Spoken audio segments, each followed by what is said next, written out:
আসসালামু আলাইকুম দর্শক। প্রিয় দর্শক, আপনি যদি পাট স্টক ব্যবসায়ী হন তাহলে আপনার জন্য আজকের এই ভিডিওটি খুবই গুরুত্বপূর্ণ। বর্তমানে পাটের যে বাজার দরটা এবং এই বাজার দরে যারা স্টক ব্যবসায়ী আছে তারা খুবই খুশি, কারণ প্রতি মনে তাদের ১,০০০ টাকা থেকে ১৫০০ টাকা পর্যন্ত লাভ হচ্ছে। তবে তার সাথে সাথে আরেকটা বিষয়ে আপনাদের সতর্ক করি। জুট স্পিনার্স অ্যাসোসিয়েশনের প্রতিনিধি যারা আছে তারা কিন্তু বস্ত্র ও পাট মন্ত্রণালয়ের দায়িত্বপ্রাপ্ত উপদেষ্টা শেখ বশিরউদ্দিন এর সঙ্গে সাক্ষাৎ করেছেন। তার সঙ্গে দফায় দফায় বৈঠক হচ্ছে এবং সেখানে একটি বিষয় তুলে ধরা হয়েছে, এই যে পাট রপ্তানি।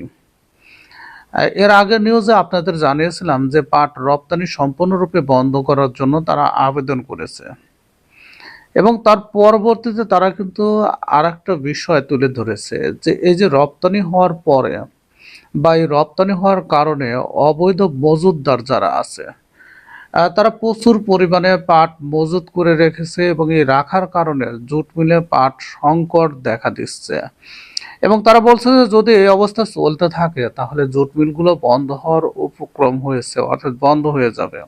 এই যে অবৈধ মজুতদার, এই অবৈধ মজুতদার যেন মজুত করতে না পারে।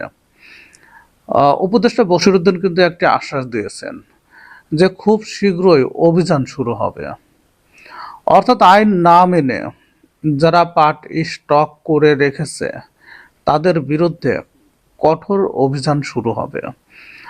প্রথমত 4টা জেলার কথা উল্লেখ করা হয়েছে। সবচেয়ে বেশি যে জেলাগুলোতে পাট উৎপাদিত হয় সেই জেলাগুলোতে তারা প্রথমে অভিযান পরিচালনা করবে এবং তার পরবর্তীতে সমগ্র বাংলাদেশে।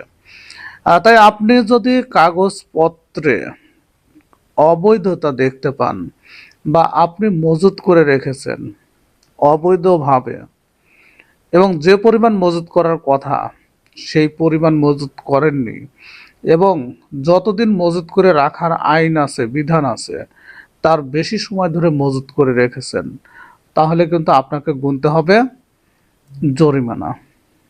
প্রিয় দর্শক, আশা করি আপডেটটা আপনাদের উপকার করবে এবং আপনারা সতর্ক হবেন এবং সবসময় আইন মেনে ব্যবসা করার চেষ্টা করবেন। সঙ্গে থাকার জন্য আপনাদের সবাইকে ধন্যবাদ জানাচ্ছি।